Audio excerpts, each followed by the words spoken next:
Hello there, guys, and welcome back to my channel for another episode of the Chelsea transfer special on what was supposed to be just a calm, nice, chill Sunday without any football on because Chelsea are not in the FA Cup anymore. At least, Brighton knocked out Liverpool, so that's fun.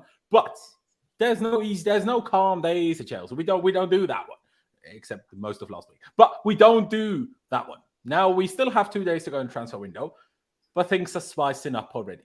Can Chelsea actually get Enzo Fernandez? I'm trying so hard not to get excited. I'm being perfectly honest. I told myself after, the first big, news a few weeks ago came out, and then we all got excited, and then we all got disappointed. I told myself, no, I'm not getting excited again until I see him wearing a Chelsea shirt. Well, he's not wearing a Chelsea shirt, and yet here I am. I'm flipping excited again. What are we doing? Like, honestly, I tweeted this earlier. If Todd Bowley can pull this off, I'm building him a shrine. Building him a shrine by my own hands. Like, this is where we're the most incredible thing. The most incredible transfer window, especially January transfer window anyone's ever seen ever. It's insane stuff. Absolutely insane stuff. Also, the tears for everyone. Oh, now we've signed Gusto. We've spent over 500 million. Well, cry me some rivers. Do you know what I mean? Before I get to Pais, because Pais is who you're all waiting for. So, we'll make you wait another minute longer. Clutch. Thank you for being back on. I know we can only do the weekends nowadays. So here we are on the weekend. What have been your thoughts on what's been happening today? And don't put it down on everyone just yet, even if you think it's not happening. But we've heard a few bits of news. Do you believe it? I think any transfer is possible at any moment in time. But I saw something earlier that basically said Todd was trying to basically say, hey, pay this and have some time to get like a replacement, or we're just going to do it the last day and pay the 120 million and you're going to be stuck without anybody. But so if that is what's happening, then that's pretty cool. Like, I'm a big fan of that. It's kind of like a big screw you, like accept our proposal now and find a replacement, or don't do that and we'll just buy him anyway and you won't have a replacement. I hope that's what's happening here. I hope it's like a little bit of a negotiation thing, but it's always possible, right? I think if you were to spend the same, what is it I've been seeing for Caicedo? 90 million, right? Is that when I've been seeing? Caicedo, you mean? Yeah. Yeah, apparently up to 90 million pounds, but who knows what's happening. Yeah, screw that. Just go and spend the extra money and go get Enzo. Like, Enzo is a better profile that we might need. Definitely a more creative kind of player. So it's very possible. So I don't think it's impossible. I'm going to be honest. No, I don't think it's impossible either. Let's fill the people in case some of you might not have heard everything that's happening or that's been happening today. And by the way, big shout out to Gem. GNA. The GNA rate is real. Big up you boys. Big up you boys. We're only 5 minutes in and we already have 350 people here. So, hey, if you're new here, please be sure to subscribe. We're on the road to 20,000 subscribers. Big up yourself, Gem. Appreciate you very, very much. And like he says, smash that like button, ladies and gentlemen. Pais, do you want to run everyone down? Do you want to just tell everyone what we've heard today? Just in case some people might be. I assume most people watching will have heard. But just in case anyone's missed it, what's the big news today that we're all getting gassed over now? Yeah, so a big source from Argentina, his name's Cesar Malo. He was been very reliable over this whole sort of Enzo to Chelsea thing this January. He was the first person, I think it was the second person actually to call it. I think Record in Portugal first broker interest, but then he was very, very good with like the finite details, and he was the first person to say it had collapsed. So clearly he's it had collapsed. Maybe it's back on now, but he was very, very good with all this information, and he came out today saying that, well, Chelsea were prepared to offer at first 100 million euros, which is 87 million pounds, plus players for Enzo Fernandez. That was kind of the Record report as well. They seem to be very good in finding out this information. So Record are a newspaper in Portugal, if anyone doesn't know.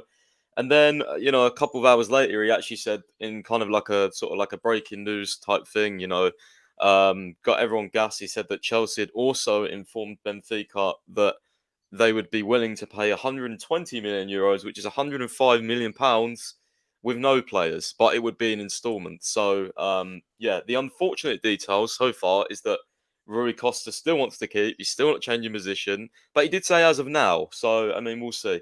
I think it's got to be backed up by other sources, but he was definitely, or has definitely been, ahead of the curve before in the past. So, let's wait for some more sources. Let's see what happens. But I think it's a possibility, honestly. I think I said it the other day. I was thinking when the Malo Gusto news came out and it was briefed to the Telegraph and Matt Law saying, well, Chelsea didn't want to risk going into the summer and potentially having to renegotiate. They didn't want to lose him, so they didn't done a pre-agreement. So I was like, maybe that should happen with Enzo then. And people are forgetting as well, this is the last chance this is the last window, because UEFA are changing the rules where you can spread the costs over a certain number of years, in terms of we could give Enzo Fernandez a 7.5-year contract now, spread those costs over that contract, but as of the summer, you can only spread it over 5 years. So for me, it's an ideal time to go and land your big midfielder. It's just, have we got enough time? I think that's what we're all waiting for, to find the answer. Have we got enough time, and have we got enough money, and have we got enough, what's the word? Wiggle room, I guess, within financial fair play in terms of how high can we go with an upfront offer? Even if it's installments, how high of a first installment can we actually offer them, if that makes sense? Yeah, I mean, it is a little bit crazy, because obviously the other day, on Friday, we were talking about it's Chelsea versus Arsenal for Caicedo. Then, everyone was like, okay, Chelsea bid 55, Arsenal bid 60, but Brighton don't really want to let him go. Now Brighton have signed a midfielder today from Sweden. I forget the club they're signing from, but Swedish midfielder. And, Caicedo not in the squad today as Brighton beat Liverpool in the FA Cup. I didn't hear the comments yet by De Zerbi after the game, but it's, apparently he said something that makes you think he might leave. Don't think it's to us, if I'm being perfectly honest, considering that bid by Arsenal, and we haven't done anything about it since then. To me, looks like we're focused on Enzo. Now, that doesn't necessarily mean we will get Enzo, but it certainly makes the likelihood bigger that we believe in it, because otherwise we might still be sniffing around the Caicedo thing, unless we obviously just decided whatever they want is just way too much money. Until Tier 1 journalists ain't reporting, I ain't believing. See, the thing is, CL Merio, is it? Or Merlo? Sorry, my reading, what is his actual name, Pais? You said it earlier. I only ever remember his at. Cesar Merlo, I think. Yeah, Cesar Luis Merlo, I'm pretty sure. Yeah, I mean, you know much better than me, but for Argentinian news, he is Tier 1. So it's just what we have to make of that. But to be fair, they haven't said that it's happening. They just said that we're going to bid that, not that Benfica have accepted it. So that doesn't necessarily mean anything for the time being. But yeah, so what I find the most crazy bit is the kind of slightly different news, or rather news that have added upon each other, I suppose. That, like you touched on earlier, we initially apparently, the report was we made a bid or preparing a bid, and then it was like, okay, the bid is happening or has happened, of 100 million euros, which is about 85 million pounds plus players, or was it a player price? I still wasn't 100% sure. So what was that? This bid was there 100 million euros, 85 million pounds plus player? Was it player or players? I think it was players, but I think I don't know whether it was just lost in translation, but I think Cesar Merlo said Chelsea were willing to kind of let him have a pick of our players, or a player. So let Rui Costa have a pick. So I mean, he's like Reece James, and we're like, oh, oops. I was going to say, like, that would be interesting. Like, surely we've not just gone, okay, you can have anyone from our squad. Surely there's like a list, but yeah, I mean, I don't know whether that exactly. Who do you want? See, I would say, please take Aubameyang, but unfortunately, by the FIFA rules, he can't play anywhere else. Felix, I will get to your super chat. Sorry, go on. You just take Reece James, Thiago Silva, Jorginho, everyone. Exactly. Malo Gusto from the summer. I want Mudryk. Thank you. Yeah, exactly that. Felix, I will get to your super chat in just a minute. Let's just continue with what the news of today has been. Like we say, apparently that offer of 100 million euros / 85 million pounds plus players, the initial bid, which we already made a couple of weeks ago, which was 85 million euros, so 70 something million pounds, was also plus players. Apparently that was Hakim Ziyech on a permanent, plus I'm not sure if both or either Santos and Fofana on loan. I'm not sure if, like you said, maybe it's kind of just take a pick, or is it, the same ones again? Who knows? But then the information by the same source, mind you, which is what makes it slightly confusing to me. I guess initially came out by record, wasn't it? So, but did Merlo also say that smaller bids with the players thing, or was that just record, mate? Just to I'm actually. Both. I think both said it would be with players a smaller bid, but yeah.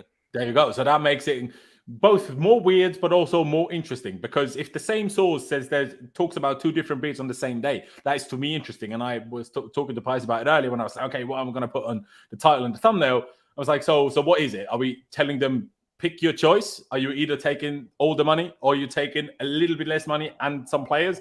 Whatever you prefer, basically. But we're not actually sure if that's the case. If they've already maybe rejected the first bit and now we're coming with the second bit, who knows? I will bring something up on screen now, which certainly isn't tier 1. And by this, I don't want to, throw any shade at all. Rob has been in the channel before. Shout out to him. And I'm not saying this is now the be-all and end-all of it, but there have been a few people on Twitter, and you might have seen it, that have talked about this 80 million paid upfront thing. This has come from Rob. It's his birthday today, so shout out to you, Rob. Happy birthday. He says, you couldn't even allow me that, blah, blah. Chelsea have informed Benfica they will offer 120 million euros for Enzo, 80 million of that in euros paid up front. And he says, in my opinion, if Chelsea push it to 100 million up front, something can be done. Now, I will say one thing. So far this window, and I feel like that happened for Andrey Santos, I feel like that happened for Malo Gusto, and I feel like it happened for Madueke. Whenever I've seen Rob this transfer window, and it was usually weeks before it actually happened, say something can be done, it happened. But also, obviously, he says if Chelsea pushed to 100 million, and so far, apparently, we haven't, according to him. So, whatever we make of that. But, my God, if we can actually pull this off. Pies, do you think we're at a far enough stage where people can get at least a little bit excited? Not fully excited, because, we should only be doing that once he's signed. But do you think there is enough that people can have hope? Because a week ago, it didn't even look like we could have any hope. I mean, if it's true we've gone back in, then yeah, I think so. I don't know whether, again, that's just because they've now got confidence, or whether it's just we're just desperate. We'll just offer, I think I was going to say whatever they want, but by seems of it, they don't want anything. They just want to keep him. So, or at least Rui Costa does. So, I mean, we'll see. I'm not overly excited yet, but I mean, this if you just add the things up from what I said earlier, like this is our last chance to do the whole FFP loophole that people are saying to, we do need a midfielder, and all the sources as well saying don't rule out a bid for Enzo late in the window, and now we get this. I mean, also the fact that I know, deadline's on Tuesday, but we got the rest of today, Monday and Tuesday to try and sort something. So I think let's wait and see. There's enough time to have dialogue, and who knows, this news might be, this might have happened like this morning. He's released it this afternoon. Things could have moved. Things could it might have happened last week. So I think we've just got to wait. Nervously wait. Yeah. No, exactly that clutch. If now, obviously, we don't know if the whole plus players bid is still on. Do you think those deals are a good idea? Because I feel like they're always thrown around as options. I feel like they started being thrown around when FIFA many years ago added this whole swap plus money thing to career mode. I feel like since then everyone thinks this is the best idea in the world, and Todd Bowley sure does, because it's more of a thing, the whole swapping in American sports, as far as I'm aware. But Clutch, you will know better than me. But just from your perspective, wouldn't it make more sense for them to accept 100 million euros plus players than just 120 million? Even no matter how much they get up front, or not matter, but less importantly of how much they get up front, because it's January 29th. So if they want to replace some players, or Enzo in particular, or add some other players, just taking our players, surely that will make the whole thing quicker for them. So isn't that easier? I guess if they just don't want to sell, they don't want to sell. But surely just from a financial and business point of view, that will be much smarter for them, wouldn't you say? Well, to answer your first question, this is the only sport that I know of that deals with like money as far as player transfers. Like every sport here in America, like you trade players. You don't trade money. Like money does not come into it. But to answer your question, I guess it just depends. I mean, sometimes I think players who are unhappy, and if they're willing to make a change, and are they willing to go to Benfica? I mean, you're playing for Chelsea right now. You're not really under any pressure to leave. Would you want to transfer? Like, it just depends. I mean, if you're looking at it from Benfica's perspective, and we're trying to get Enzo, and we've said that we are willing to pay 120 million, which is his release clause, right? And we're willing to do that. And we're just trying to like say, hey, like we're gonna do that, but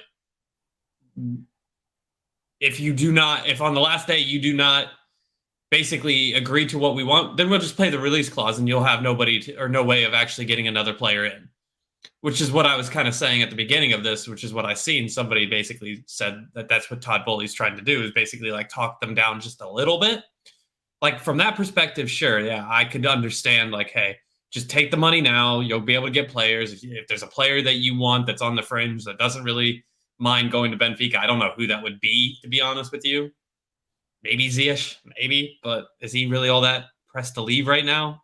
I don't think so, but yeah, from that perspective, I don't think it's just a dependent kind of thing on who's going, what's the offer. But like if I was in Benfica's position and I was told like, yeah, they're going to pay the 120 million at some point, then I would most likely try and get as much as I can out of it. So that way I can actually go and buy another player to replace Enzo Fernandez. There you go. I mean, let me just highlight this comment here quickly. Not necessarily because I'm just going to take Fred's word for it, but he's seemingly a Benfica fan. He says, lowest information I have is that Rui only wants 120 million up front. I guess the thing that we're doing, and I'm sure you agree, Pys, is we are very aware that that's what Rui Costa wants, but it's also public knowledge, at least the public is told as such, that the board of Benfica is somewhat split on whether to be super adamant on it's 120 million or nothing, or just accept this big fee that we're bringing to them. Obviously, they're still in the Champions League. They top the group. They have a reasonable round of 16 draw, if I remember correctly. I think they're top of the league. So they have their own successes that they want to make sure they can achieve. So letting their best player, their biggest player go in a January window is never going to be what they want. But the fact that there is already a somewhat split board on terms of this decision, the higher you go, the closer you get to this 120 million, the bigger the chances this split gets bigger. And at some point, Rui Costa, as much as he's maybe the guy that has the final decision, if this is a board situation, then it's about votes. And if you convince enough, then Rui Costa can do whatever the flip he wants. I'm not quite sure if that's how the club structure of Benfica is, but how a board works, if you have a proper board, then it's about votes. And, if more vote for it, then vote against it, even if that's Rui Costa, even if he has double vote. Do you know what I mean? If that's how they do it or whatever, as the president or whoever's in charge. I guess it's just about applying pressure because, Price, I mean, we don't know for sure how possible it is for us, even if we wanted to pay the release clause as such, literally pay the release clause. Obviously, there's the people talking about it's 160 million euros with taxes. I'm no financial expert. I'm no expert in terms of when it comes to these taxes. I'm not quite sure where those extra 40 million in taxes would come from. Like, who would we pay those to? Like, is it here? Because they're an expense to somewhere else. So why would we have to pay that tax? When I say here, I mean the UK.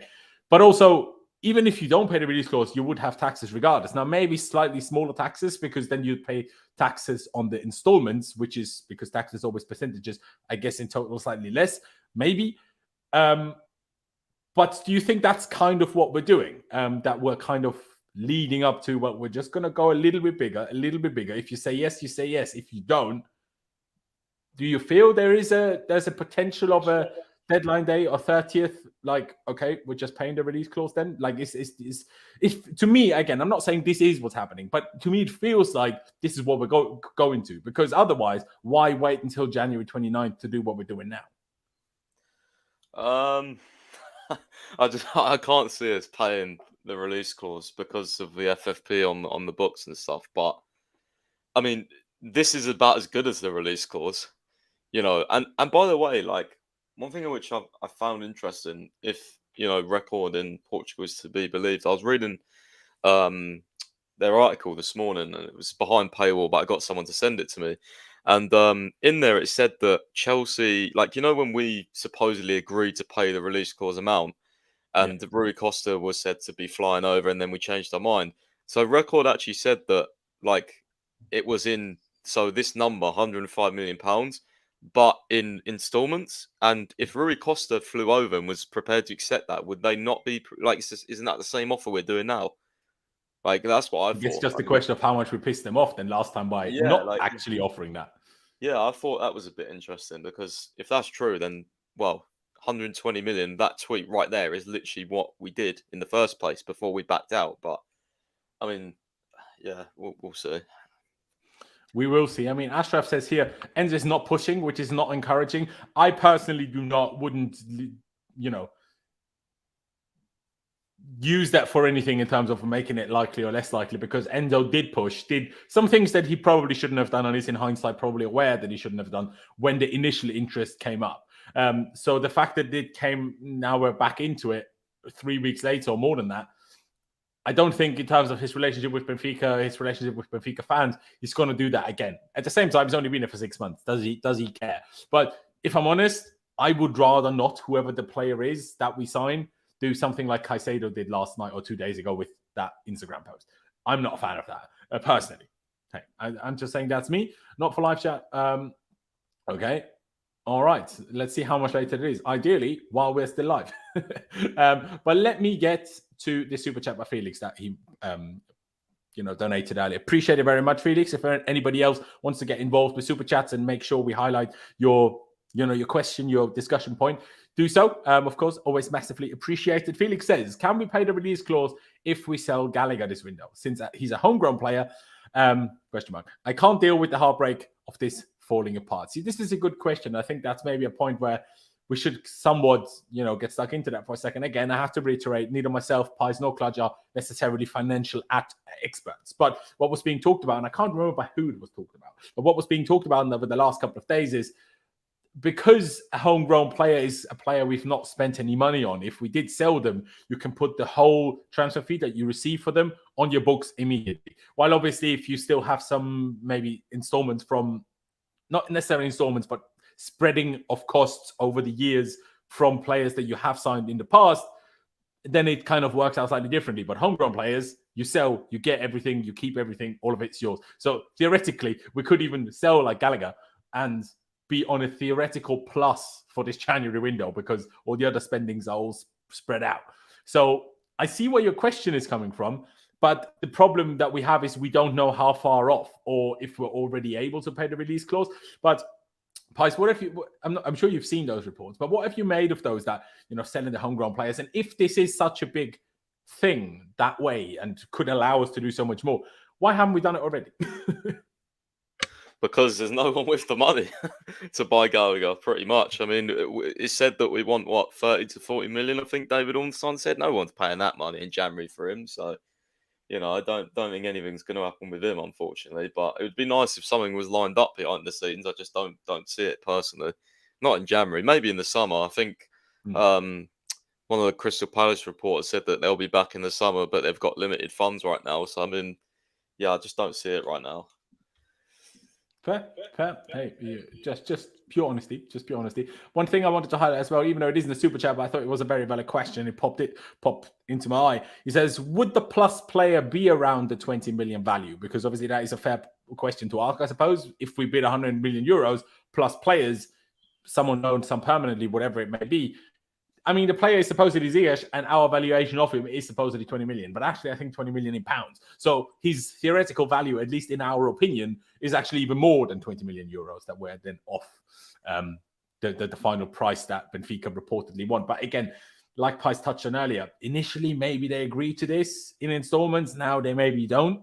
So it's not necessarily only about the final number. I think the most important part, even if it's not the release clause, is about how big the first installment is, how big, and also when the first installment is paid. But how much is paid up front. I think that's going to be the decisive factor. So again, maybe Rob is, I don't know how true what Rob said is, the whole 80 million up front or not. But if that's the situation, we're at 80 million up front and we can potentially go a little bit higher up front, the higher we go with that, the bigger the likelihood, in my opinion. And another fantastic thing has happened. Naku, big up yourself, has become a member of the channel. Ladies and gentlemen, if you want to become a member of the channel as well, there's a join button underneath this video, right next to the subscribe button. If you're on desktop, and the link further down in the description. If you're on your phone, you can become a member. It gives you like an icon next to your name, so all your messages are always highlighted in the chat so I can actually see them without super chats type thing.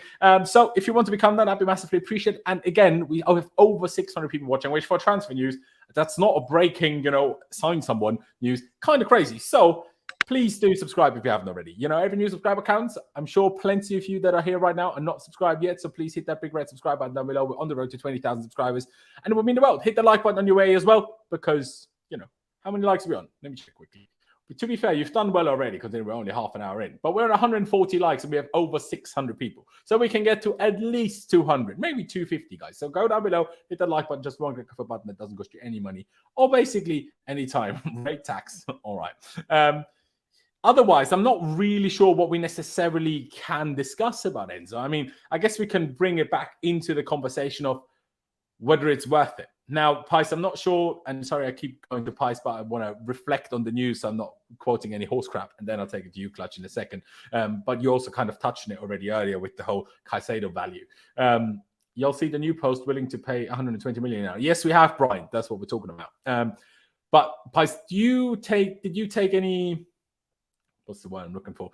Basically, did you believe the whole 90 million pounds valuation of Caicedo? And when he's worth that, well, when he would cost that much, when I saw that, I was like, and I know maybe slightly hypocritical of me because I've certainly sat on streams here and said, I don't really care if it's 55 or 75, doesn't really matter. But I feel like when someone said 90 million pounds, and I know that Enzo converted into pounds I know release clause, installments, blah, blah, but still would only be 15 million pounds less, like 105 million. That's what 120 million euros is. Nah, I'm sorry. Caicedo is a good player, but surely don't we all agree that Enzo Fernandez operates in a very different stratosphere of player ability, even if they're the same age?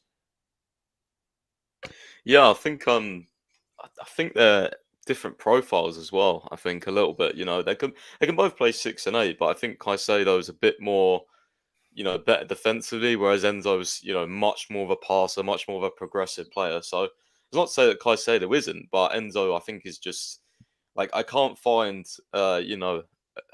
really he's passing it. But I mean, that Benfica fan that said, "Did you watch their game the other day?" I didn't, but I saw 2 clips. One of Enzo's passes, the striker literally made the slightest of run. Enzo literally popped it over the entire in their defense, and I think they got a corner for it. I'm just like, how is that even possible? Some of the passes this guy pulls off.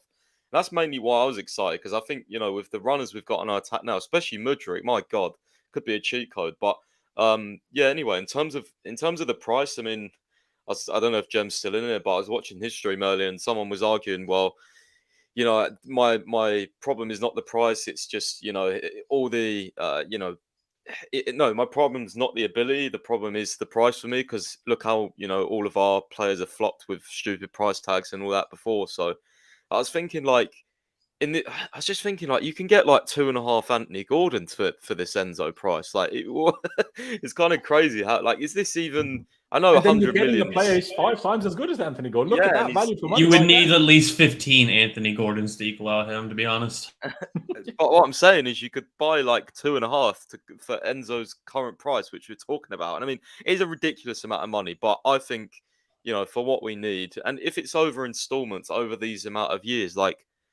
who cares, man? We can't just do it. He's just, man, our teams would be so ridiculous with him next season. We're probably, once we sell players, we might even buy another midfielder. So, I think we have to do it. I don't think we should live in fear of price tags if we really like the player, and I really like the player. If you don't like the player, fair enough, but I feel like he'll be a massive hit here, so I'm not too worried. Yeah, no, I mean, I agree. It's a difficult one because obviously you can say Caicedo has only played 26 Premier League games. Why is his value gone up so much? Obviously, the same thing can be said for Enzo Fernandez. He's not even played 26 games in a European league, let alone a Premier League. He's only played half a season in Portugal, and before that, he spent his time in Argentina. But still making the Argentina squad, winning the Copa America with them last year, and then obviously playing a huge role in them winning the World Cup. And as much as people sometimes say, World Cup, overvalues players and stuff, it's also, the World Cup is the biggest competition in the world of anything, of any sport, of anything. The World Cup is the biggest thing that exists, basically.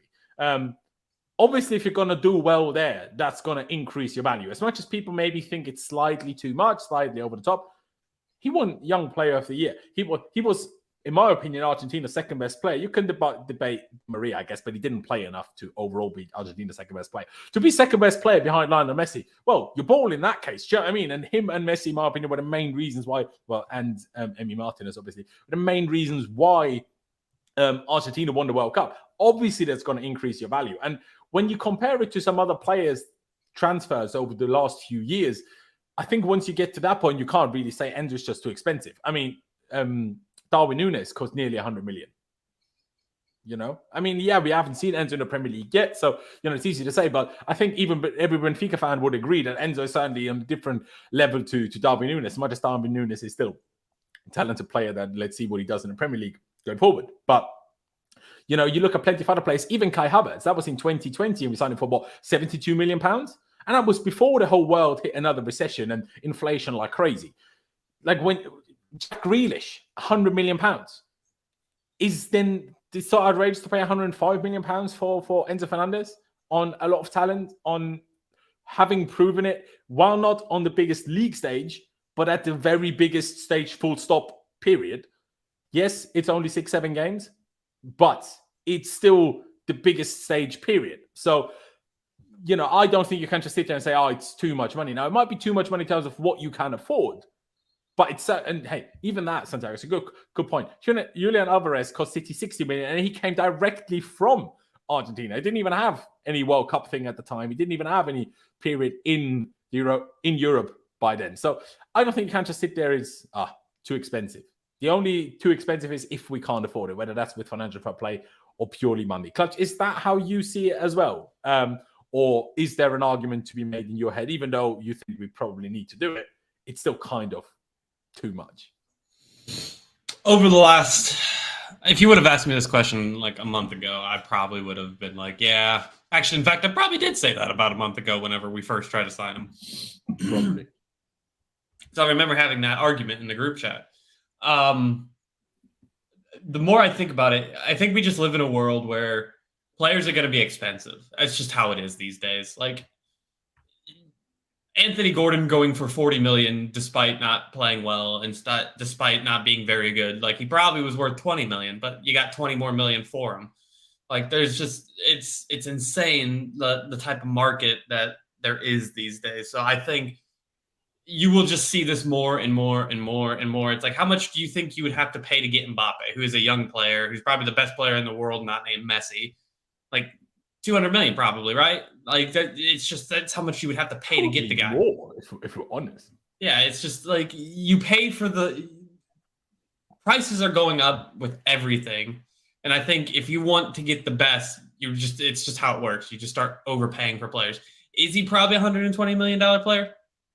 No. Is Darwin Núñez a $100 million player? No. But it is what it is. Like the market's just inflated from all the past deals that have been done, whether it be Jack Grealish, who's definitely not worth 100 million, whether it be, I can't say Kai Havertz wasn't worth it at the time, because 70 million isn't like the worst for a player of a young caliber who has all the potential. Like that is probably what you should be paying for players like that, you know.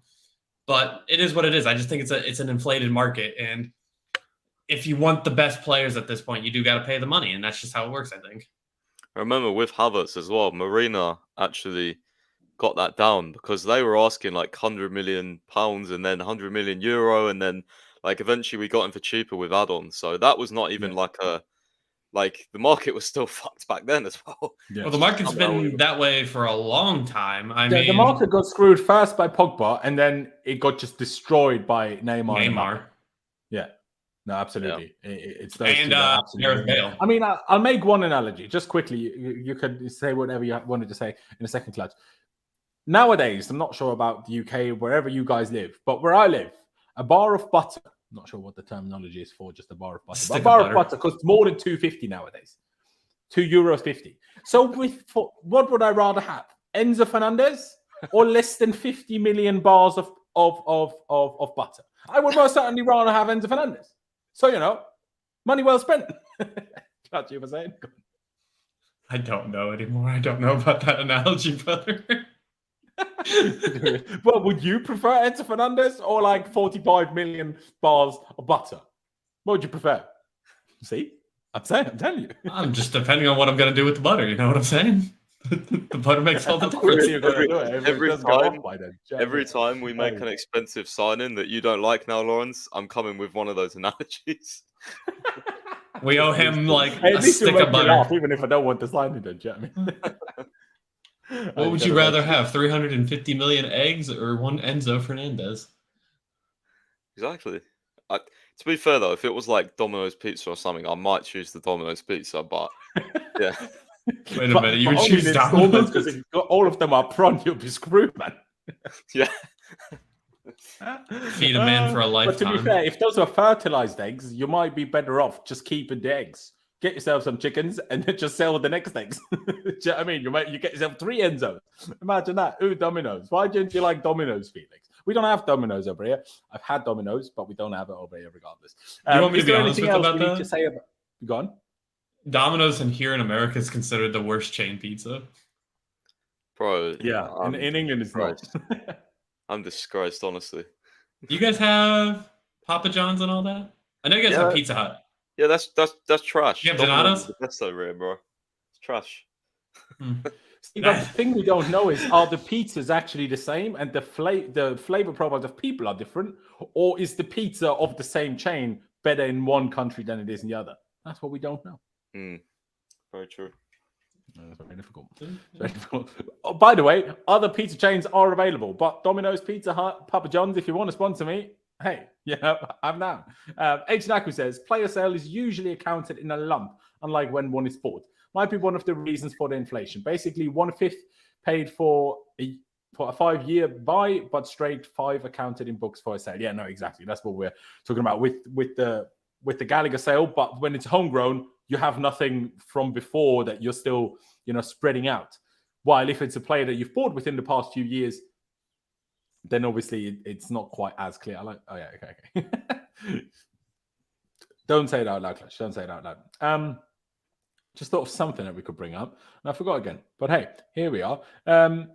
Do we have anything else that we need to discuss about Enzo? Ladies and gentlemen, do you still have anything that you want us to discuss about Enzo Fernandez before we move on and talk a little bit more about Malo Gusto? Because, of course, it was basically, we almost got the Here We Go by Fabrice Hawkins when we were streaming on Friday. Then by the time Charlie and Pies had left, we got the Fabrizio, basically, Here We Go. And then soon after the stream finished, we got it. And since then, it's been announced. So we're going to talk about it again in a little bit of detail. But yeah, Pies, is Panini legit? Panini some stickers, mate, or a bread. No, Enzo, gone. No, Panini's a troll on Twitter. Don't listen to him. Yeah, okay. No, don't listen to Panini then. Just buy the Panini sticker books. But World Cup's already done. Enzo deal can be agreed by tomorrow, you think? Mate, I don't know. You ask questions that I don't think any of us know the answer to. It's got to be, innit? It's got to be. If it's deadline's Tuesday, you'd think. I don't know. Well... Portugal it ain't that far. It's like a 2.5 hour flight. Yeah, but like surely for like £100 million deal, you got to have some like mad paperwork or something. I'd imagine, but I don't know. That is true. But maybe we have all the. We did it with Mudryk though, didn't we? Excuse me. Yeah, but it was like we literally hopped on a private jet and got him from Arsenal in like a day. I think Barley just needs to like hijack Rui Costa or something, and then we can just bring it. Let's not do that. Let's not do that. That's illegal. Let's not do that. Yeah, no, exactly. Maybe we can call Roman. Maybe he can go hijack Rui Costa. Let's not do that one either. We're let's not be accomplices in this. Wait, we're not asking him. He's doing this on his own accord. We have nothing to do with him anymore. Bro, let's not give him the idea. Can you imagine like exclusive from like David Ornstein? Roman Abramovich comes back from the dead, arrives in Portugal, like, oh my days, man. Exclusive. Roman now co-owns with Roman Abramovich. Roman Abramovich is a Portuguese citizen, so it might happen. Oh, mate. Fantasy land. Peter, someone's going to believe this and going to run around Twitter saying, Roman Abramovich is about to abduct Rui Costa. No one's abducting anyone, please. Not again in Portugal. Not again. We've had that before. Oh, my God. Hey, chat's with me. Chat is with me, by the way. We should do that. Y'all a bunch of degenerates. For sake. Here we go. But boys, shall we talk about Malo Gusto? Ladies and gentlemen, stick around. We're going to have some interesting things to say about Malo Gusto as well. Or I love, by the way, how he pronounces it himself. It's not exactly surprising because it's French, but how he said Malo Gusto. I'm like, all right, Mr. Fancy Pants, Gusto. Do you know what I mean? I'm a big fan of him. Because there's a little bit of a discussion that I would like to have about Malo Gusto. And no, I'm not going to be negative about anything. Don't worry, because some people think I'm a negative person. I'm not sure how anyone's ever come to that conclusion. I mean, I might not always be super positive, but you definitely can't be telling me I'm negative. Let's get to Malo Gusto. Now, Pys, when we were talking on Friday, it wasn't done yet, but we kind of got the first big thing that we heard about. So, still a big fan now that it's official? Yeah, I mean, it'd be even better if we could, see him play now, but it's still good. A big fan of the announcement. I love the video he put on Instagram. That's just beautiful. Like the French did different with their like drippy videos and stuff. They love that, don't they? Their announcement videos. But yeah, I mean, I guess he couldn't do like a massive long interview because obviously he's kind of a Lyon player, but until the end of the season. But he did an interview, and it's he seems like a cool guy. So yeah, I'm looking forward to seeing him next season. Absolutely. And one thing I do want to mention, let me actually bring it up in a second as well. You're an expert. Now, of course, you're an expert. Does have a bit of I'm almost going to say fetish for the Ligue 1. So he loves everything and everyone that comes out of there. But the way he speaks about Malo Gusto, he's basically saying this is the worst deal anyone's ever made, but not from our perspective, from Lyon's perspective. This is the worst deal anyone's ever made, and it's an absolute monster bargain that we've somehow managed to pull off here. I mean, I'll just show you guys what he posted over the years. This was in September. Malo Gusto needs to stop being talked about as prospect now. He's just a flat-out good right-back who happens to be 19 years old. This was even earlier in September. Double assist today for Malo Gusto. This was in May of this year. I'm telling you now, Malo Gusto of Lyon is going to be one of the best fullbacks in Europe one day, running this right flank versus Marseille, and has had 17 league starts this season. He's only 18. And even, a little bit earlier in May, Gusto is astoundingly good for an 18-year-old. £30 million. Now, with some add-ons, which we are not fully sold on how big those add-ons are we, Price? Like, we don't know what the add-ons are. It's actually £26 million with add-ons, which I think... Yeah, 30 million euros. Yeah. But yeah, we don't... I don't know why. I usually like to go in the currency that we actually buy in. When we sign a player in England, I'm going pounds. When we sign a player from a country that uses the euro, I'm going euros, because that's the number that will never change. All the other numbers are going to be subject to currency rates, which always up and down 100 times a day they change. But so anyway, I'm just explaining why I switched from euros to pounds to whatever else we use. But yeah, 30 million euros seems like, again, I'm no expert on Malo Gusto. I won't be lying here. But seems like a bit of a bargain. Do you agree, please? I mean, I've only ever watched him twice, but those two legs against West Ham, he was really, really good. And everything that I've been reading, and they rate him so highly. He's only 19 as well, which is genuinely incredible. Like the fact that, like, what is Reece? 23? Reece has just developed, and Reece was a beast when he was 19, 20, but he's just got better and better, in my opinion. So, yeah, the fact that Gusto can come into this team, he's going to have a full pre-season with us as well, which is just absolutely lovely. So I'm a massive fan of that is why I'm a massive fan of the pre-agreement. I guess that would be one point I'd make, because he will get a nice pre-season from the start, same as in Nkunku. So yeah, I mean, it's a long way to go this season, but next season is looking tasty, man. It's looking real tasty, mate. Absolutely. Hey, if we still get Enzo as well, like I said this in our group chat earlier, we basically don't have to do anything in the summer. Get Rice and get a goalkeeper, and we're done. Do you know what I mean? Who cares? Even if they give us a transfer ban, who gives a shit? We have a complete squad already.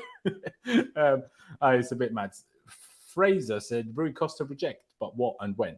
Don't just say random statements of 3 words like that. Anyways, Clutch, let me get to you. Again, not expecting you to be an expert in Malo Gusto, but what do you think about, we needed a right back, we got a right back, but we're only getting him in the summer. So does him being as talented, at least as he seems to be, and as highly regarded as he seems to be, does that make it okay that we're not getting it now, but only in the summer? I've actually seen like 150 matches of this kid. He's going to be fantastic. I got to tell you, he's like the best player I've ever seen. He's not. But I've seen a lot of Alex's stuff on him. I think this kid's going to be something special.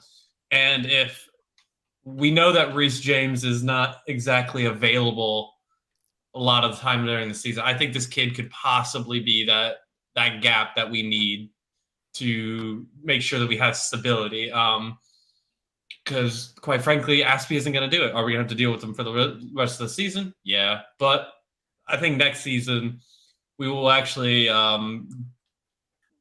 get a really good backup option to Reece James. I mean, don't forget, this kid has to defend Mbappe and Neymar and Messi in this league, twice a year or something like that? And I think the first time he did, I think he was actually really good at it. So yeah, there's a comp on Twitter where I don't know what game it was, but against PSG, pretty much locked Mbappe up, which was mad. He seems to be a really good defensive option that we can rely on, which is something we really need. Yeah, and we can also watch him for the rest of the season, which is good. I mean, got some Lyon matches to watch now. You know, they're usually on BT Sport over here, so that'll be nice for me. I have a money's worth for the BT subscription. Yeah, and I'm not gonna lie to you, I'm probably not gonna watch Lyon games. Bro, well, I'll have a reason to now. They're decent anyway, so I don't mind. Same as Leipzig. I need Nkunku to score against Man City again in the Champions League, knock them out. That'll be beautiful. And then, we can win the Champions League. Yeah, hey, exactly that. Now, I want to bring up a little conversation. Now, obviously, we can look at how great he is, blah, blah. He's clearly young. He's quick. He's amazing at crossing. I mean, maybe I should actually bring up another thing that I saw from Euro Expert earlier, because he had like what's it called? Like a little graph that shows basically how good Malo Gusto is in a graph that's just easy to explain and show to people. Let me just scroll if I can find it quickly. Yes, there it is, which is probably the best thing to show you guys. So let's bring that one up super quickly before I go into discussion that I would like to have. So basically, as you can see, this shows always the percentiles of players that he is in. And this says top 5 league fullbacks, which that's big. So in terms of assists, top 94%. Passes into the box, top 89%. Carries into the box, still top 80%. Now, shot creating actions, not the biggest, which is interesting. Crosses, 90%. Progressive passes, not so much, but I guess he runs and then crosses, so it's not as much of a progressive pass. And he's in the top 97% for progressive carries, which, hey, it's always a good thing. Always a good thing, in my opinion. Successful dribbles at 80% is actually, for successful dribble stats, that's insane numbers. Now, okay, it's not actually 80%, is it? It's just 80th percentile of these players. Sorry, got excited for a second. But the pressures, the tackles won, even interceptions, those are all very, very good stats. But what I wanted to bring up is, this is all well and good for now. And this is amazing that we have now this super talented right back who is a backup to who's, in our opinion, I would assume we're going to all agree on this, the best right back in the world, Reece James, just that he's not fit often enough. So what are we going to do in about 2 years' time when Malo Gusto has developed from being 19 and young to being probably too good to be a backup? What do we do then? Do we probably sell him like Real did with Hakimi? That's the question. Do we do that? Or do we find a different position for either him or Reece James? Now, obviously, a lot of people are going to say, Reece James is going to be injured for a good while every season. Maybe that is the case. Maybe not. I'm going to be positive and optimistic and hope that that's not going to be forever the case, especially not like this season. You're not always going to damage a knee ligament. That's very unlikely. Do you know what I mean? But what are we going to, if that happens and he's injured for 3-4 months every season, yeah, sure, then it's fine. But even then, when they're fit, you can only play one, and then only one will play in the very biggest games. Unless we switch to a back 4, I suppose, then 5, I suppose, then maybe you can play both. And I mean, Clutch, you already jumped in. Do you at all see it as a valid consideration that maybe we should just turn Reece James to midfielder? No. Not necessarily today, not right now, but once we've given Gusto enough time and we've seen that he's actually that good. Like, I'm not saying do this right now. This is the definite conversation we're having. I'm just saying if Gusto becomes as good as people say he might, then we can't have 2 right backs that are that good. That's never going to work. Like, one of them will not be happy with being back up, even if they still get a reasonable amount of game time, just for reputation's sake. They will want to be starters. So like you say, obviously sell one of them, or you fit them both into the team by making, turning one into another position. Reece James has already spent half a season when he was alone at Wigan at midfield. He spent his youth career until he was, 16, 17, as mainly a midfielder. Is this a shout to have? I mean, maybe saves us getting Rice. I don't know. No, I don't think so. I don't think so. I mean, as much as I love Reece James, one of the things that really is appealing about Reece James is his ability to do both offense and defensive work. But his offensive work is primarily like really good crosses, really good like flank work down the side. Like I don't want him in the middle. And I know you could say he could drift, but at that point, we're going to have probably Enzo, and Enzo is going to be that guy who's going to be in that midfield. And I guess it just depends on like how you want to structure that midfield. Are you going to do 1-10? Are you going to do a 10 and 2 or a 10 and 2 6s? Are you going to do 2 8s and a 6? How are you going to do that? And as I'm looking at it, I know you just said to replace Rice. I would love Reece James as like, because I would say after what you've just said, I would actually say, rather than directly for Rice, where I see Reece would be a phenomenal midfielder, in my opinion, would be as a right-sided number 8, because then he can still do all his crossing, be attacking-wise influential, but still be on the pitch and still help defensively if necessary. Do you know what I mean? Yeah, but then I guess that also comes back to, well, what are we going to do with João Felix? If we do get him full time? I hope we get him full time, but like as I see it, the way I see next year going, that right wing is going to be up for debate between Sterling and Madueke, and then you're going to have Nkunku, who's most likely going to be the striker. If we buy João Felix outright, João Felix is going to have to play as the 10, because I don't want him as an 8, because I don't think it would work. It might, but I don't think it would, which is going to send Mudryk as the left wing, and then you're going to have 2 6s. Do I want Reece James as one of the 6s? Maybe.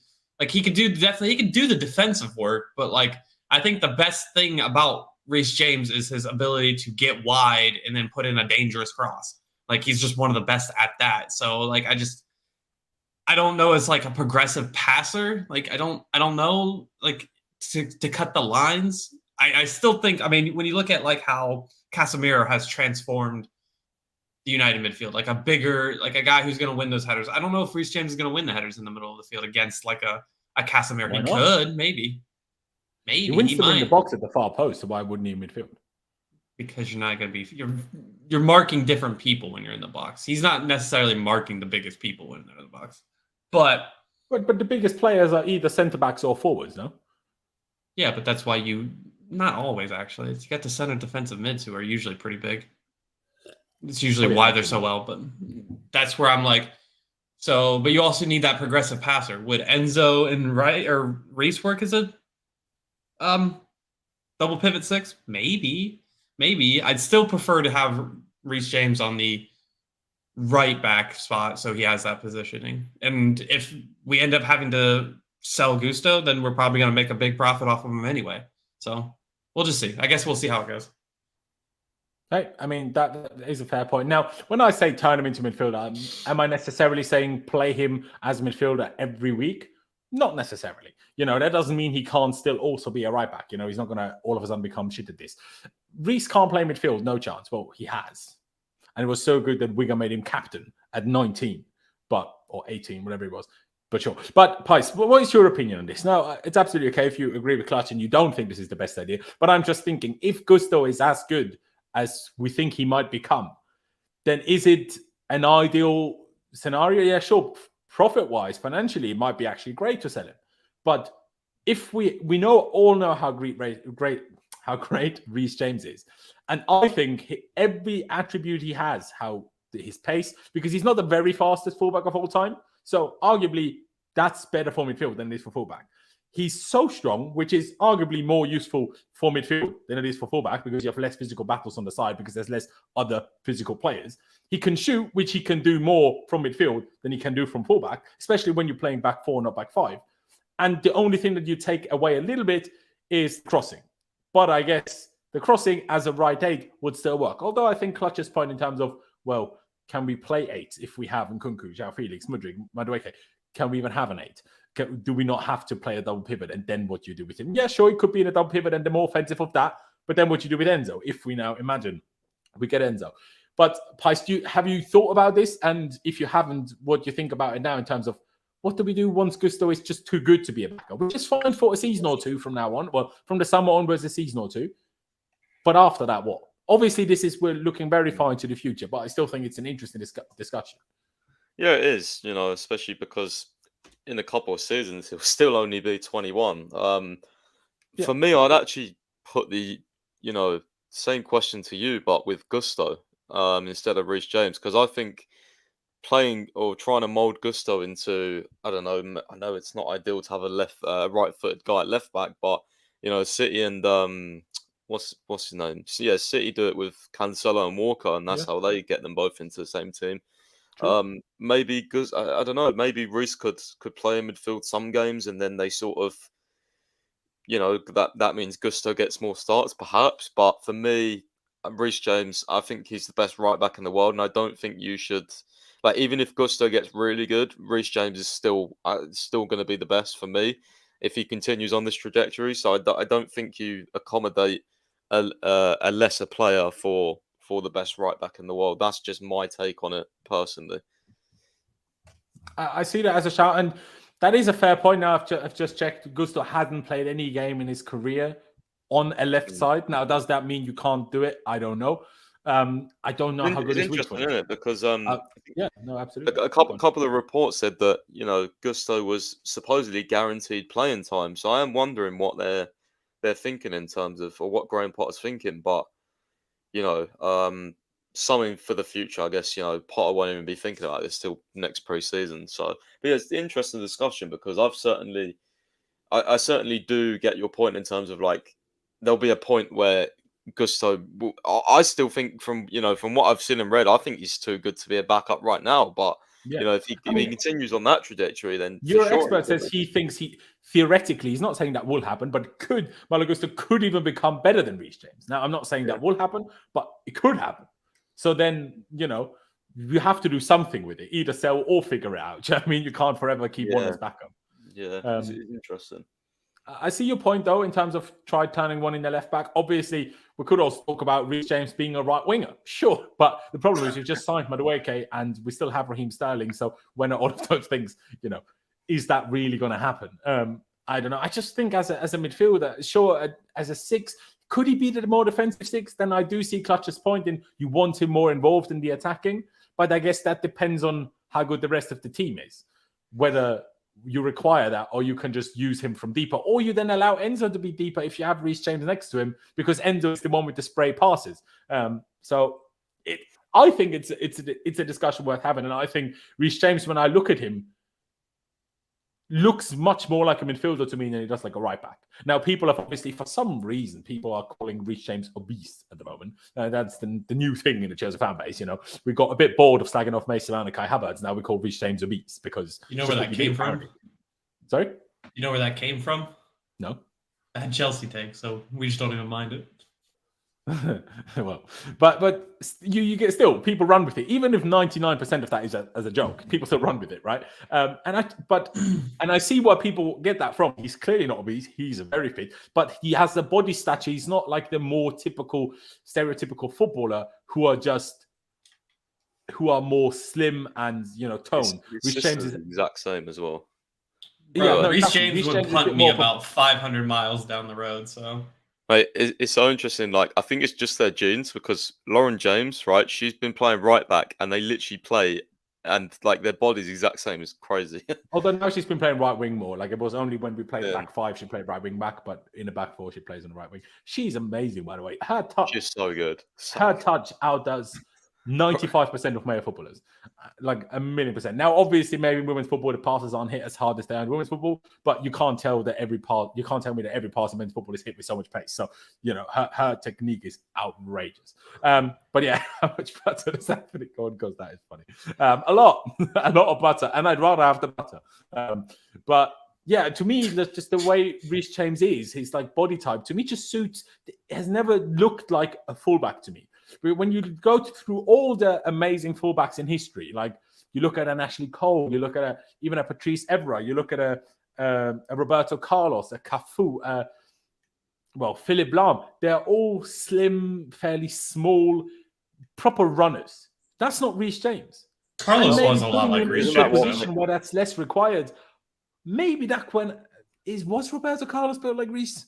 I'm not sure because Roberto Carlos was like as small as Messi is. So maybe he was stocky. That's true. He was a stocky but look at Roberto Carlos when he was playing, not just now. He wasn't quite as stocky then as he is now. I see the point, but he's much smaller still. Much, much smaller. So maybe we could also make Reece James less injury prone. Reece James? I think Reece James is about 5'11" by my guesstimate. But yeah, maybe we can make him less injury prone in midfield. Now, I'm not saying there's 6 foot, less running to do. There's more running to do in midfield than at right back, but there's less sprinting to do. And if it's a must, obviously the knee injuries, they will happen no matter where you play. It doesn't really make a difference. But when it comes to muscle injuries, the less sprinting you do, the less likely you are to have muscle injuries. So I'm just throwing it out there as a conversation. Again, we're not doing this before the next 2 years anyway, 3 years. But for the time being, Kyle Walker about to Carlos. See, Kyle Walker is a shout, but Kyle Walker has, again, a different body type. Not a slim, small one, but also not the one of Reece James, in my opinion. But yeah, Roberto Carlos, yeah, he was always stocky. That is very true, to be fair. Luke Shaw begs to differ. Yeah, but we're talking actually very good fullbacks, not Luke Shaw, okay? Like, he's not bad, but come on. We're talking Reece James, Roberto Carlos, Cafu here. We're not talking about Luke Shaw, man. But yeah, Roberto Carlos is very short. Is he even 5'7"? I don't even think he's 5'7", if I'm honest, mate. Like, my man's tiny, and I loved him. You know what I could see happening? Roberto Carlos was my favourite players when I was a kid, like very young kid. Yeah, Clutch, you were saying. I feel like I've rambled over you guys a couple of times now. No, you're fine. You're fine. You know what I could see happening? Us going to a back three, Reece James playing the right center back. No. I can see that happening. No. God, no. Please, no. We can't do it right. Also, like, wouldn't that be even worse than the DM in terms of how involved he's in attack? Yeah, I mean, but we've done it before with Reece James. It's not like we haven't done it before. So I can very much. No, just don't play a back. If you're trying to put them both on there, I think that's more likely of how it would go. I mean, it just depends on if Potter goes back this, to the back especially if Tuchel comes back. You know what I'm saying? Hey, it's more likely we get Mourinho back, and he doesn't play a back three either. So I'm down. It would be a show and a half. Yeah, you know, damn, Laurenz bodied the English Roberto. Hey, Shawberto Carlos, am I right? But yeah, Janako, I do agree. Whatever the answer, it's much better than Gallagher hugging the touchline with his trampoline touch. I love Conor, no disrespect. Hey, I couldn't agree more with this sentiment. But yeah, I mean, so if we play Man City in a Champions League final again, and then we decide rather than playing Reece James midfield, we're playing my right centre back to deal with whoever their winger is, then sure, go for it. But I would drastically hope, and I have the trust and hope in Graham Potter, that we're not going to be playing Reece James at right centre back in any, not silly and not huge final game where you kind of, because he's so good, you just put him where it matters most. Even though it doesn't in midfield not matter even more. I guess if you have him in midfield, maybe you don't need him at the back. It's a difficult debate. Pys, anything you would like to add after everything that's been said on that topic? Yeah, no back three, please. I've gone away from that now. He's finally seen the light. Let's go. Yes, finally. 4-2-3-1 at the moment. It only took us 2 years to finally get it through to him, but we got it. But it makes more sense though as well with like the attackers we've signed, especially we keep Felix. And you but play Felix. It ain't much different than the attackers we have. It's just the ones that we signed are better. That's all. Exactly. Hence why I think the back four just makes much more sense now, because I feel like they'll be more effective. Whereas also in terms of numbers, right? Because before we had attackers that suited the back four more, but we didn't have enough attackers. So now we have enough attackers that you actually can all put them all in, because that's the reason why Mount played as a winger essentially in like this 3-4-3, and we barely had enough attackers. Now if we play real wingers, Mount is not an attacker, and look what happened. We didn't have enough wingers. Pulisic and Sterling were the only real ones, because Ziyech is a good player, but in my opinion, not a real winger. He's a whatever position. He's a Hakim Ziyech. He's just Hakim Ziyech, not a right wing, not a centre mid. Careful, just careful what you're saying. No. I don't mean that with disrespect in the slightest. He's just not the stereotypical right winger. He's not a stereotypical 8 is not a stereotypical 10. He just floats in between all of it, which is, a good or a bad thing, just depending on what the team requires. But no one has donated 40 of whatever this is, I think Indonesian money.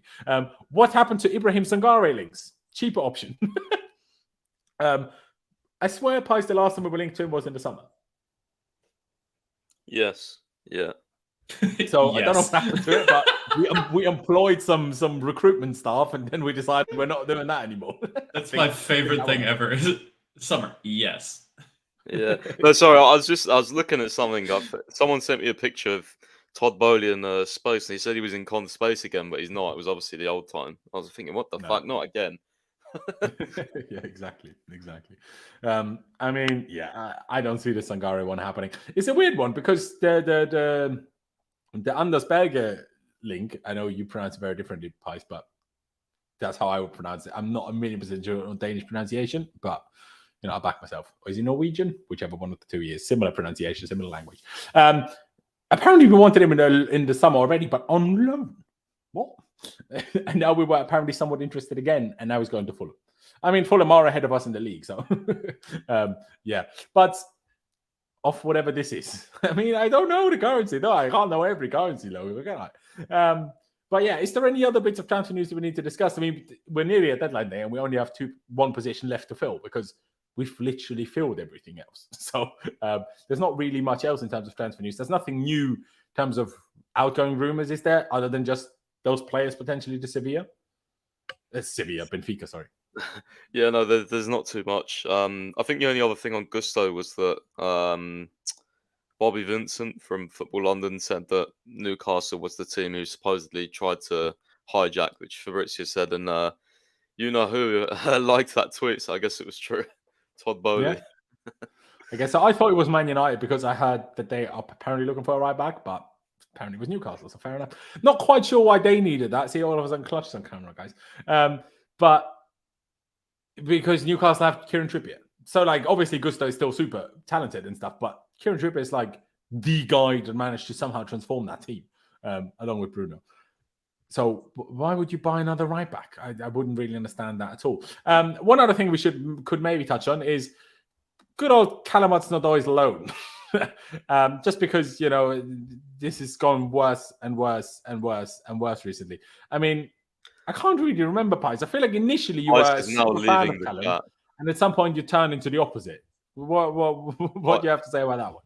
Pys is now leaving the stream. Goodbye.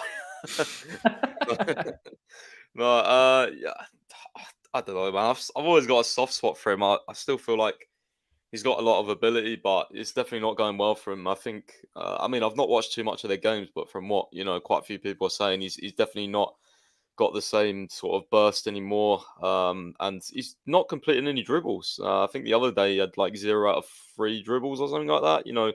Callum's usually a player that wants to be extremely direct, and I don't know. That's in the Bundesliga, which makes it even worse. Yeah, I don't know whether it's just Leverkusen's system or whether it's I don't know, but it's he's injured now again, and it's clearly a situation that needs to be resolved in the summer, and I think Chelsea will probably look to sell. I don't know. I've always just had this soft spot, and I do genuinely believe he could still become a very good player. So I think if we do sell him, there's definitely, I'd at least put a buyback or something in there if we're smart, just in case, me personally. Yeah, I hear you. It's a tough one. I'll let you go in a second, Clutch. Because I expected quite a lot from this loan. I thought this was a good loan. And I thought if he got enough game time, this could work very well. So unlike Ampadu at Leipzig, which was a somewhat similar loan, even though Leverkusen aren't as good as Leipzig nowadays. But while he was playing quite a lot, it wasn't quite happening for him. Now, there was moments where he was unlucky. He assisted a few goals that ended up being ruled out for offside by VAR, which not through Callum being offside. Also a couple of goals that he scored that were ruled out.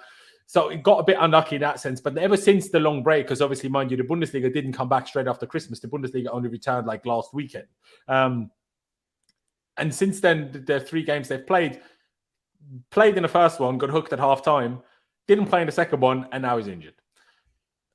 And he has 1 assist, no goals, in all competitions, as far as I'm aware. It's not ideal, especially when you know that he's on the higher wages than Mudryk. that is a whole separate issue and Grab your conversation. Cho stocks. We'll be back one day. We'll be back one day. But Did you say Rabio Cho? No, grab your Cho stocks. Oh, I Grab thought you your Cho. said Rabio. I'm like, oh no. Invest in the dip. That's all I'm saying. Yeah. It's because people can slander Callum Hudson-Odoi all they want. People can say, oh, he's not good enough this, he's not good enough that. But the fact of the matter is when he was in the age groups of 16, 17, he was touted the most talented player in all of England, like in that age group. And there's a lot of now very good players that came from that age group. And when they were that age, he was basically touted as the most talented of all of them by the England youth setup. So like by people that actually see multiple, not just the Chelsea people. So I don't know like what has caused this, because yeah, we can talk about the Achilles injury, absolutely. But even directly before the Achilles injury, it never really became as promising anymore. Well, I say that he didn't really have a lot of games, did he, after the whole transfer request saga under Sarri, and then he got injured very soon after, I guess. But I guess after the injury, just you never really saw it anymore. And I don't know if we can, at this point, considering the injury happened in 2019, I mean, the Achilles injury is one of the worst injuries any athlete can have, any footballer can have. But we're now nearly 4 years later. Yeah, no, Ruben has the same, but Ruben is older, right? So that's why. What injury did he have? Was that Achilles as well? Yeah, same injury, just a month later or whatever it was, or 2 months later. But Ruben actually had it worse, as far as I'm aware. And this is not just me, loving Ruben. Ruben sure it is. No, I remember this. Callum had a clean rupture, which should heal easier. When a tendon cleanly ruptures, it's apparently easier in healing. While Ruben's apparently just tore to pieces, which makes probably because of the pitch. You see the state that pitch we played on. Yeah, no, exactly. Was it his Achilles was in the same state after. It was against New England, right? Yeah. So they played at the same field that the Patriots play at, which is probably turf. Yeah. Well, exactly. It's made for American football, which is a very different sport to our football. Do you know what I mean? So, like, the pitch needs to be. Well, nobody likes turf in any sport, but it's more. Oh no, it wasn't turf. It was more like sand. Like it was basically grass with some sand on it. That's what it was. It was a pile of shit, and Sarri was forced to play those. He played Hazard and everything. It was definitely a part of some agreement. Yeah, no, absolutely. It was definitely part of some plan. But Clutch, I mean, you've never been the very biggest advocate of Callum Hudson-Odoi. Maybe partly to do with that you're obviously a fan of Christian Pulisic and they play the same position.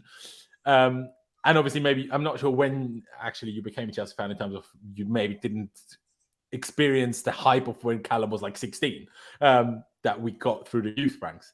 But what is your thoughts on it at this point? Like, do we just need to sell him? I think his contract now, he has 18 months left, doesn't he, Pys? Or does he have 2.5 years left? I don't know, to be honest. Not sure. Because I assume he signed a 5-year contract in that contract extension in 2019. Yeah, no, I think it is 18 months. I'm pretty sure I saw something the other day. Meaning if we don't want to extend, the only time to sell for money is the summer. Unless we obviously do extend, which, who knows? Maybe extend with another loan and extend by 1 year, so we still have the 18 months after, I guess, to sell. But Clutch, what's your perspective on it? Like, obviously, there's still some time to go this season, so theoretically, he could still change the whole outlook on him. But so far, it's not really gone to plan, has it? No, I know me and Pius used to have this debate all the time, and I think the problem is it's never that I thought Cho was a bad player. I just think we tend to overestimate what kind of player he is. He's a creative player, and he's not since the injury. He's not been as creative on the left-hand side as he has been on the right. Like, I would like him on the right because his crossing is amazing. Like, I don't understand why. Oh my God, it's Nazar Cancel. But I'm bringing this up for this, but we'll get to it when you're done. Yeah, I think if he could have a spark again because I just don't think the left is where he's going to play. Sorry, I just interrupted you. Matt Law just said Chelsea have officially reopened talks with Benfica over Enzo Fernandez. Story to Matt Law's in the mud. We don't talk about him. Yeah, that's the problem. We are used to when Matt Law says something, it being the big deal. But nowadays, sorry, completely cut you off there, Clutch. No, it's fine. I think when you look at the reason why I always said what I said is if you look at the two differences between the players, Pulisic is very much more of a goal scorer than he is a creator. He's always finding himself in those positions where he's going to score that goal.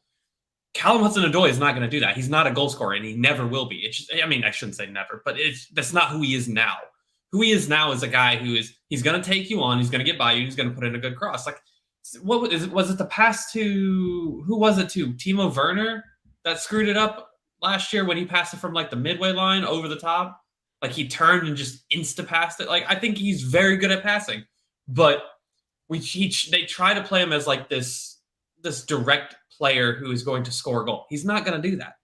And as the sooner that we learn that he's more creative and better off the right, the more you're going to get out of Callum Hudson-Odoi. Is he going to like playing off the right? No, because every player probably wants. Multiple managers more use him on the left, then are we not? Maybe it's not true. I don't know, because Xabi Alonso hasn't used him on the right either. No, he hasn't. But also, I think how much of that is due to him? It's like, hey, I'm a left winger. Like, I think he also needs to have a little self-realization. Like, I think every player needs to go through that, but like, what are you good at? Like, you got to ask yourself, what am I good at? Crossing. That's the main thing I know he's good at. Like, is his dribbling, has it been good for years? No, it hasn't.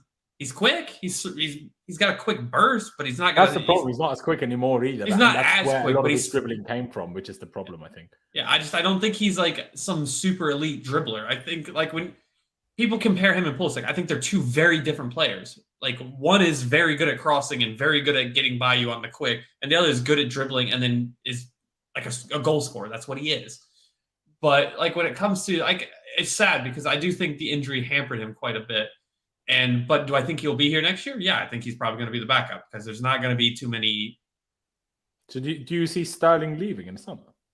Sterling's going to be the starter on the right, or Madueke is going to be the backup on the right. Okay, no. Cho will be on the left. I think Pulisic, Ziyech are going to be definitely gone in the summer. So it's not unrealistic, to be fair. It's not. But do you see that as a possibility that because Pulisic and Ziyech are relatively likely to leave, we're just going to use Callum as the Mudryk backup on the left? Rather than signing another backup, do you know what I mean? And we don't. Yeah, I guess Hutchinson, but he's more on the right anyway. Yeah, no, I mean, if you look at it like that, then potentially very much so. But again, we also need, we don't need homegrown sales, but it would be, it would be something that would help the club. So that's why I think Hudson-Odoi might be sacrificed. But if you sell Pulisic and Ziyech, then yeah, sure. I mean, also I think Pulisic. We get Enzo, that's going to mean something for Mount. Yeah. I mean, there's a lot to think about, to be fair. That's why half of it, just really depends on if we stick to our current formation, which will be interesting, I think, as well, when looking at the squad and who we keep and all that sort of thing. But yeah. That will be interesting, to be fair. It's interesting because, well, how do you word it? Because the reports came out that Pulisic didn't want to leave Chelsea in the summer and actually bought new property. Now, having bought new property, if you're a rich man, doesn't mean anything because you're probably going to be very happy to have property in London, even if you don't live in London, because, passive income and that. But, I still wouldn't rule it out that Pulisic sticks around, but we'll see. That's just me, just because I don't think anyone big will come in for him. And if we don't get the money we want for him, then we might just tell him, okay, you have to stay as a backup. That's why. Not because he will want that, but because, well, if no one big comes in for you and we don't want to lose too much money on you, would rather keep you. Especially his contract still runs longer than Callum's. So I guess if we don't extend, we're more pressed on selling Callum than we are on Pulisic, because Pulisic has more than 18 months left, right? Or does he also? He's next summer. Okay, so it's also 80. Okay, so then it's the same. So then that evens itself out. I almost guarantee Pulisic gets his move.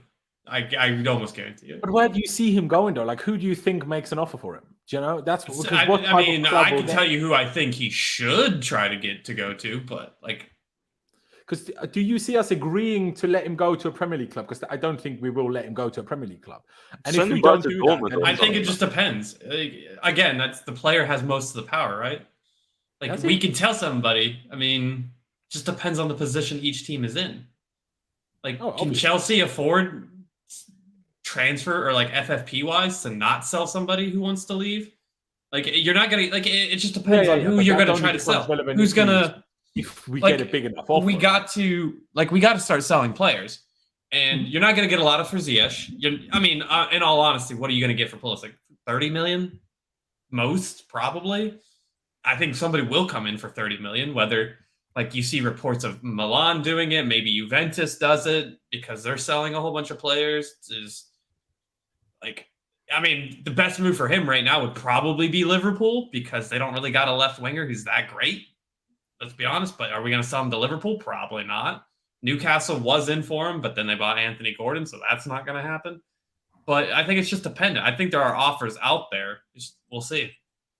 Yeah, but if they all come with like a 20 million offer, are we really going to accept it? That's what I'm asking. Because I think the type of clubs what I think he would be good enough for, but also wouldn't be too low for him, are like the Dortmunds, the Leipzigs, Sevilla, those type of clubs. I can see him going to Milan because they're gonna have to sell Leao. But none of these guys have any money. Well, that's what I'm saying. That's where I think selling Leao is going to happen. Hey, you never know. Not to No, us. I very think much doubt we're going to get Mudryk and Leao. Well, we're not going to buy Leao. Somebody else will buy Leao, though. Pais, you were going to say? I was just gonna say I think we'll sell them for prices that our fans are going to go mental about, but are going to be needed for the income. I think we'll sell players. I think they'll just be like a fire sale, like 20 million for 25 million for Pulisic. Okay, buy. Hudson-Odoi, 15 million, buy. I feel like it's going to be like that. People are going to be mad, but I mean that's just like the thing is, you guys have been like, not you guys particularly, but the fan base has been like, oh yeah, these players are so shit. So you really expect somebody else to not think that way? And it will look like the thing is what's funny is you can't have it both ways. It's funny because people, when this happens, they'll go, "Wow, we've lost half our money." Yeah, what do you expect? We've spent the last 2 years calling these players shit. You're not going to get the same price back. You know what I mean? That's what's going to happen. I can tell you. No, absolutely. I couldn't agree more. Just quickly, I mean, that's not much to add because we spoke about the whole Enzo Fernandez thing earlier already. But does it change anything in your mind, Pais, that now Matt Law has said have officially reopened talks? I guess it just confirms the news we had out of Argentina, but it wasn't really much to. I mean, he said that. Yeah, he said there's a story to follow, so I'll wait for the article, but I don't know when he's going to post it. I mean, yeah. Yeah. I guess we'll have to wait and see. And hey, last time he said anything in an article about Enzo, he said we offered over 100 million, and then it turns out we offered 85 million euros. So, who knows? I'm not sure who Peter is. Congrats. I'll finance your beans for today. Hey, appreciate it, Alex. For fuck's sake. No, that's towards me. That's towards me. That is it? Is that Oh my god. Is that Ten Hag's face on Stone Cold's body? That's Sean Dyche, I think. I can't tell. Yeah, Sean Dyche. It's funny. Hey, Pais, I'll PayPal you that 179, okay? Bro, what the hell? That is funny. Is that your name, Pius, now, Peter? I'm literally gonna call you Peter from now on. Sorry. You can thank him. No, please don't. It's a group chat thing. It's fucking weird. Don't worry. See, Clutch, if you could do a Lois from Family Guy impression and call him Peter, that would be quite funny. Yeah. There you go. Hey, we're it's mental now. I want to do what else did I want to bring up before this came out? I forget, but can I find it? What was it? Oh yeah, this was it. When Nizar came out with, because we were literally talking earlier how we don't know what the add-ons for Malo Gusto are. And now, at least according to Nizar, make of that what you will, Leon have revealed what those bonuses are. And they're not bad, 4.45 million pounds, 6 million euros. So a total fee of, basically 30 million pounds or 35 million euros. Mate, if he's even remotely as good as your expert makes him out to be, it's the biggest bargain of the flipping century. It's the modern day Aspie, just better. Do you know what I mean? But yeah, Pais, thoughts on those add-ons? Less than I expected. I thought it would be more because I thought if we get them, no, Pais' name is not actually Peter. That's why it's funny. Otherwise, Pais would have been like, well, what's happening here? He did, as clearly you guys know, just have his real name out there, so everyone would have been a bit confused. But yeah, I thought the add-ons would be quite a bit higher considering we got him for a relatively cheap base fee. So are you surprised by this? Are you happily surprised by it, or was it about what you expected? Well, I mean, I think the French sources said 35 million pounds, so this is even better. I mean, it's just over just over 30 million. So yeah, nice, even better, I think. Exactly, can't complain. Klutz, your thoughts? Those add-ons look good, don't they? Looks good to me. I mean, for a 19-year-old who's considered to be one of the up-and-coming right backs, I mean, that's the kind of price that you jump on. It's like what did City pay for Alvarez? 15 million? It's that kind of deal that you have to jump on and make. So I think that's a very good deal that we made. If Reece James continues his trend of getting injured, then we have a very good backup who didn't cost us 60 million, So I'm quite okay with it. Absolutely. I could not agree more. On quick FA Cup notes, apparently Wrexham are leading against Sheffield United. You know how crazy that is? We all love Wrexham. Crazy. We all love some Who doesn't love Wrexham? So sometimes I feel like Todd thinks when he was in Twitter Spaces, even though I still don't think that was actually him, I was like, can someone tell him that he's not Ryan Reynolds and this is not Wrexham?